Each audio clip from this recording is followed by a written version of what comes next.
Mark Carney, who is finding trips to the House of Commons more and more uncomfortable, decided to grace us with his presence the day after he introduces the budget.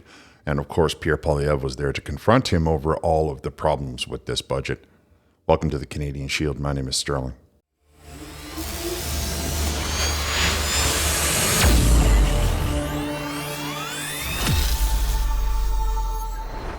Before we begin this episode of the House of Combat, where Pierre Poilievre and Mark Carney go head-to-head after the budget, I would like to point out something that's going on with the mainstream media. They're talking more about the guy crossing the floor than they are about the budget, which of course means two things. One, they know the budget is weak and doesn't provide any of the things that the Carney government claims. And two, the Liberal government is terrified of Pierre Poilievre. They have been doing nothing but for months now, trying to convince everybody that Pierre Poilievre is going to have a problem when he comes up for leadership review in January. He gained 20 seats. He did a lot of stuff. He solidified his base. And that, of course, is the thing that scares the Liberal Party the most, because they're not unified, right? They all have their own opinions on every little tiny thing. Some of them are green. Some of them are not green. Some of them are this. Whereas the Conservatives stand behind their economic policies for the people that they represent. However, it benefits the Liberals, of course, if they can trigger a leadership election in the Conservative Party, because it will buy them a lot of time, just like you see in the NDP.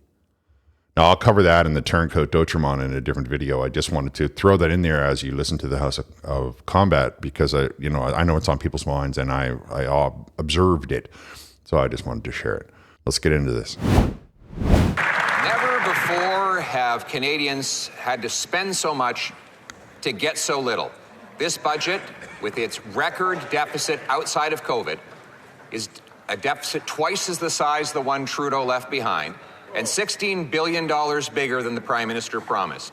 It has, in this spending, $5,400 of extra costs for every family in more expensive government. While Canadians are already unable to eat, heat, and house themselves, why is this Prime Minister's costly budget making them pay even more? Hear, hear. Hear, hear. The Right Honourable Prime Minister.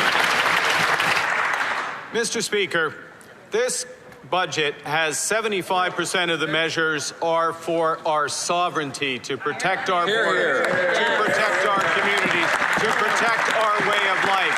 And the balance is for affordability, a middle-class tax cut that the member opposite missed because he was not here. Mr. Speaker, this budget invests in Canada at twice the rate as any budget during this millennium. We believe in Canada. First of all, I think you need to get over it, buddy. He's here now. Maybe he wasn't here in the last 2-week session that you called, but he's here now. So I don't know what the jab is all about. The question is, how come Canadians are going to be saddled with another nearly $6,000 per person? And you talk rhetoric. You talk about the border and how 75% is this and 25% is that. And then you're like, we believe in Canada. Well, lots of people believe in Canada, but we just don't believe in you. See the difference? The Honourable Leader of the Opposition. It is twice as expensive as any other budget, and it makes generational debt. And speaking of sovereignty, what about food sovereignty, Mr. Speaker? The Prime Minister's budget increases taxes on food production, with the industrial carbon tax on farm equipment, fertilizer, storage bins, and food processing plants. Sylvain Charlebois, Canada's food professor, says that it is arguably the most damaging aspect of the Liberal carbon tax. It is a tax across the supply chain that undermines the competitiveness of our agri-food sector. Why is the Prime Minister threatening our food sovereignty and driving up our food prices? The Right Honourable Prime Minister. Mr. Speaker, in the spring, this government removed the divisive consumer carbon tax, and that has a consequence. That has a consequence for any business, any farm that emits less than 50 kilotons, which is every farm across this country. Mr. Speaker, the Canadian Climate Institute has done the analysis, and the impact of the industrial carbon tax on inflation is zero. First of all, Mr. Carney, You said all of your government and all of those exact same people that you relied on said the exact same thing about the carbon tax. Oh, it was zero. It wasn't impacting the inflation. It wasn't impacting the economy in any way, shape, or form. Now, I have had a look at this industrial carbon tax, and I assure you that there is no way in the world that it's called a tax for a reason. People have to pay it. Companies have to pay it. Farmers have to pay it. People have to pay it. It has to be paid. And when it has to be paid, that cost moves directly to the consumer. If you, as an economist, cannot grasp that, I think that you perhaps should go back in night school and just, kind of polish up on your economic skill set. Because there's absolutely no way in the world some think tank is going to convince me that a tax is not a tax is not a tax. The same kind of people who tried to convince the world that there was zero impact on inflation from the carbon tax. This is called the industrial carbon tax. And don't go trying to talk to me about the size of some of these farms, because some of them are larger than entire countries in the world. I mean, have you been to Saskatchewan? You probably missed it on your private jet flying over. I can't stand people who intentionally mislead. Honourable Leader of the Opposition.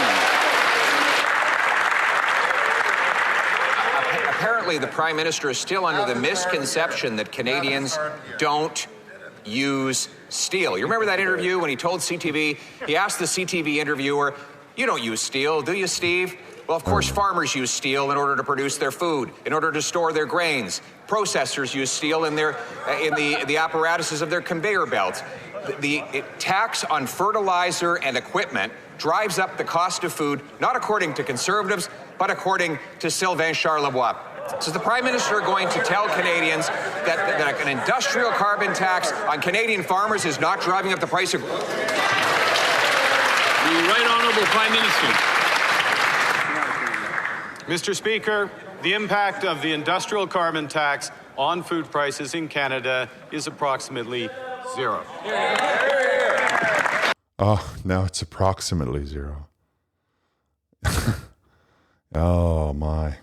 The Honourable Leader of the Opposition. Still thinks we use zero steel, Mr. Speaker. But on another subject, unfortunately a much darker subject. Last week, the Supreme Court ruled that a 1-year prison sentence was too much for possession of child abuse and exploitation materials. That sentence was already far too low for the two dirtbags who had literally hundreds of impressions and videos of children being tortured. Will the Prime Minister do the right thing, invoke the notwithstanding clause in order to put the rights of children ahead of the rights of those who abuse them? Here, here, here. The Right Honourable Prime Minister. Mr. Speaker, I'm sure I join all members of this House in condemning the exploitation of children as the most reprehensible source of crime. Mr. Speaker, that is why this government will be bringing forth legislation to combat these crimes, to penalize those who are responsible. That works within our Constitution. Oh, he's going to get to it, guys. Don't worry about it. I mean, it's not a big deal to him, He'll get to it. He'll find time sometime after he gets back from Europe or one of his trips to maybe look at some legislation. You can do both, Mr. Carney. You could invoke the notwithstanding clause to ensure that people that are pleading, there are people right now who are charged with this heinous crime who are running into court and pleading guilty because they know that they won't get the year minimum. And you want to talking about it. I'm tired of the Liberal government kicking everything down the road. It's get something done for a change. You've had 11 years, and now I don't know what it is with the far left that all of a sudden they will go after a guy if he said the wrong word on the internet 15, 20 years ago. But right here and right now, any of these SA issues, they just ignore. And it's not just this one, but this one gets me a little upset. And I'll tell you straight. And I just believe that we as a culture need to stop allowing these governments to stall and delay and delay and stall. This is a problem that has to be corrected right now. And 1 year at minimum is not nearly enough. Nowhere near enough, in my opinion. But I'll talk about this one gets me a little hot under the collar. So I'm just going to wrap here. Thank you for listening. I'll talk to you next time.